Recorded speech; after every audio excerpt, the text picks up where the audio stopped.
Hey, hello everyone. Hi, this is Anshu Priya. I'm the NEET UG educator and I teach chemistry to the NEET UG aspirant. Today I'm going to discuss about the NEET scam which is hitting all over the internet. जिन लोगों को नहीं पता है, NEET exam जो होता है वो pre medical exam होता है और इसके थ्रू डिफरेंट मेडिकल कॉलेजेस में एडमिशन्स मिलते हैं। इस साल जो नीट एग्ज़ाम है वो 5 मई को कंडक्ट करवाया गया और इसका रिज़ल्ट 4 जून को आया।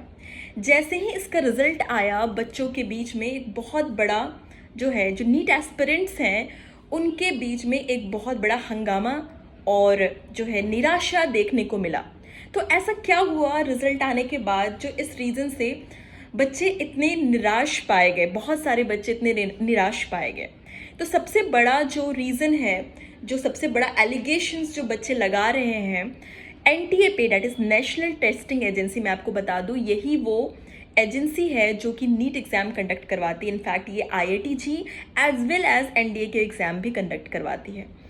तो बच्चों ने ये एलिगेशन लगाया कि पेपर कुछ शहरों में पहले ही लीक कर हो गए थे और टेलीग्राम्स पे भी ये पेपर जो है मिल रहे थे।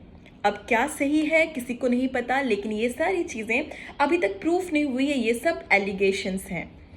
उसके बाद इसका जो नीट एग्ज़ाम है उसका स्कोर, उसका रिज़ल्ट जो आने वाला था वो 14 जून को आने वाला था, बट वो 10 दिन पहले 4 जून को मीन्स इलेक्शन के टाइम पे स्पेशली वो निकाला गया। अब ये ये अपने आप में एक बहुत बड़ा क्वेश्चन मार्क क्रिएट किया लोगों के बीच में। नाउ जो डिफरेंट डिफ़ॉल्ट्स देखे गए स्कोर में, उनके बारे में हम बात करते हैं अभी। तो वो स्कोर जो है, जो रियल में अगर आप नीट एग्ज़ाम के बारे में अगर आपको पता हो तो उसमें, मैं अगर नहीं पता हो तो मैं आपको बता देती हूँ कि इसमें एक करेक्ट मार्क्स के लिए आपको एक करेक्ट क्वेश्चंस के लिए आपको 4 मार्क्स दिए जाते हैं, और अगर आपका एक क्वेश्चन गलत है तो -1 नेगेटिव मार्किंग होती है। लेकिन जो स्कोर है वो बहुत सारे जो बहुत ही अजीबोगरीब स्कोर देखने को मिला है, that is 718, 719, which is technically not possible, but ये आया है क्योंकि देखिए अगर आपका सारा क्वेश्चन सही है तो 720 आउट ऑफ 720 आपको मिल सकता है। अगर मान लो आपने एक क्वेश्चन अटेम्प्ट नहीं किया तो 716 मिल सकता है। लेकिन अगर मान लो आपका एक क्वेश्चन गलत है तो नेगेटिव मार्किंग के अकॉर्डिंग आपका 715 हो सकता है। तो ये 718 या 719 स्कोर जो है वो पॉसिबल ही नहीं है, लेकिन ये बच्चों के ये स्कोर्स भी देखने को मिले। इसके क्लैरिफिकेशन में एनटीए ने बोला कि ये जो है नॉर्मलाइजेशन के अकॉर्डिंग हुआ है, क्योंकि कुछ सेंटर्स में बच्चों को टाइम शॉर्टेज हुआ था और इनफैक्ट 1600 स्टूडेंट्स को टाइम शॉर्टेज हुआ था अकॉर्डिंग टू एनटीए, और उसको नॉर्मलाइज करने के लिए ग्रेस मार्किंग दी गई है।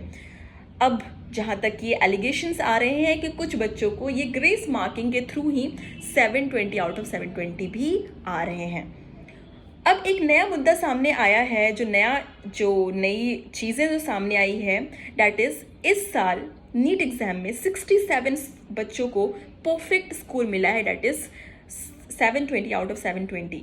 आप पूरा नीट एनालिसिस देखो तो हर साल मैक्सिमम 1 या 2 बच्चों को परफेक्ट स्कोर मिलता है। इनफैक्ट किसी साल तो 715 या 716 ही टॉपर्स के स्कोर होते हैं, बट इस साल 67 बच्चों का 720 आउट ऑफ 720 अपने आप में ही बहुत डाउटफुल है। ये एक कोइंसिडेंस भी हो सकता है, लेकिन बच्चे और उनके पेरेंट्स, इनफैक्ट बहुत सारे टीचर्स भी ये पूरा एलिगेशंस लगा रहे हैं कि ये जो है स्कैम है। अब क्या है ये सुप्रीम कोर्ट का जो नतीजा होगा उसी से पता चलेगा।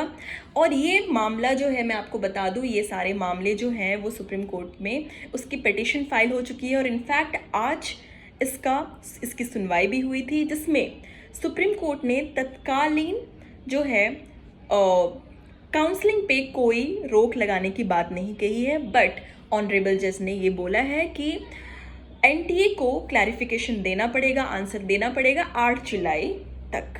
तो देखते हैं क्या होता है। मेरा तो बस यही अनुरोध है ऑनरेबल जज से कि जो भी फैसला हो वो बच्चों के हित में हो, क्योंकि इसमें बहुत सारे बच्चों के करियर्स, उनके माता पिता की उम्मीदें जो है वो सारी एट स्टेक है। लेट्स सी क्या होता है। जय हिंद।